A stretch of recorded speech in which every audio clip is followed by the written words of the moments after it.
Hey everyone, Xtrendence here, and a week ago I said I wasn't gonna make any more Destiny videos, but stuff, and I mean big stuff, has happened. Kotaku interviewed a number of Bungie employees and they found quite a lot about the Taken King DLC, basically revealing that the Taken King was just cut out of the main game. Now let's not forget that there is definite evidence that Dark Below and House of Wolves were taken out of the game. In fact, you could access these areas, such as like Crota's Soul Chamber, the Terminus, the room where the fallen kings from House of Wolves were, and a lot more things and places, such as Rasputin's bunker in the Dark Below, or even goddamn Crota's raid, Crota's End, and they were all glitched into. And these places were fully textured, rendered, and decorated, and even the dead ghosts were put in. The only thing missing were the enemies and soundtracks. This would mean that the content was already on the disc, ready to play, but they were taken out just to be sold for more money as DLC.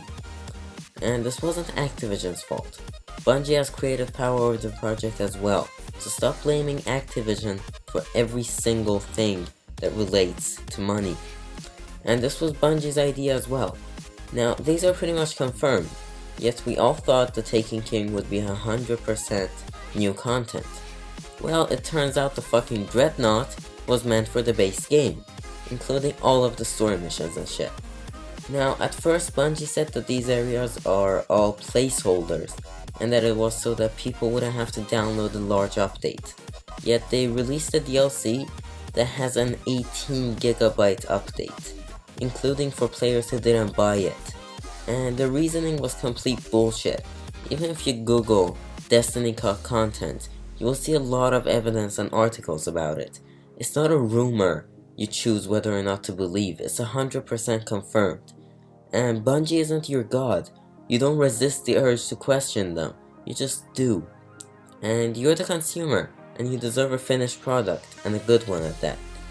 Now all of this means that these areas and DLCs were all meant for the base game, which was worth $60.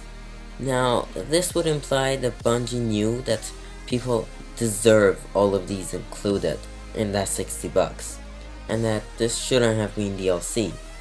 Now, Bungie is known for fucking people over when it comes to money, and I don't know if any of you have heard, but there's this guy called Marty O'Donnell, and he was a Bungie employee, and basically he made the music, and he was the composer of the game. So he made the soundtrack for the DLCs as well, and Bungie decided to fire him, and they claimed they owned the music. So they got to use the music and not pay Marty. But think again, Marty did sue Bungie, and he won the lawsuit, and he was entitled to everything he wanted, which was about $142,000. Now, the fact that Bungie would do that over money just makes them look like a huge dick. But a lot of business practices that they pull are very shady and, make them look like a dick once again. And way before that, the story writer of Destiny quit Bungie when they decided to completely butcher and change his story. But he was proud of it, and he left Bungie. And it seemed like a mutual and friendly thing, but in reality it wasn't. Anyways, back to the DLC. All of this was originally gonna be part of the $60, but now we're spending about $140 for all of this. More than double the original price.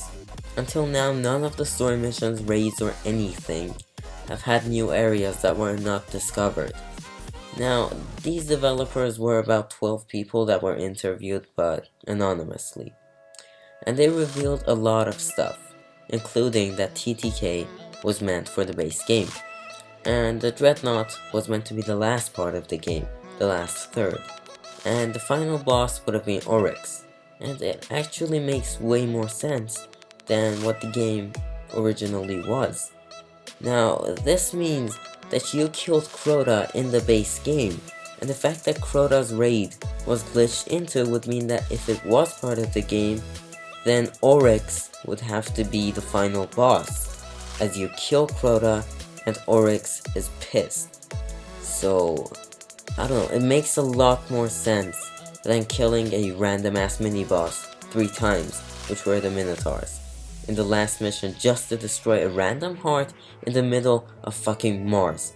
If we moved on to all of the missions in House of Wolves, but in the base game, it would make way more sense, because we would know that the Vex are trying to control time with the oracles and all of that.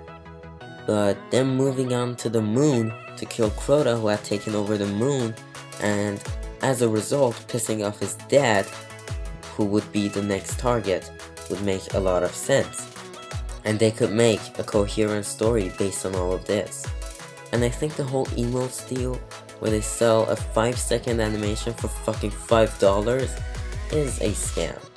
And the only reason they are making the DLC free in the future, if they do, is because they already know that people are starting to leave the game, and they're starting to get bored with it, and they hope to give these for free, because they know that not a lot of people will buy 2 more $15 expansions, especially considering the last 2 mini expansions were so goddamn awful.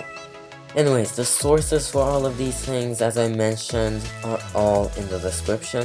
You can take a look if you want, but before you leave a dislike, or before you leave a dumbass comment and sound like a Bungie fanboy, please just read the articles and watch the videos and judge for yourself. All of the areas were completely made, they were not placeholders. They were only placeholders for the actual enemies, not anything else. Everything else was complete. Anyways, remember to rate the video and share if you support the cause, and that's all from me. Xtrendence out.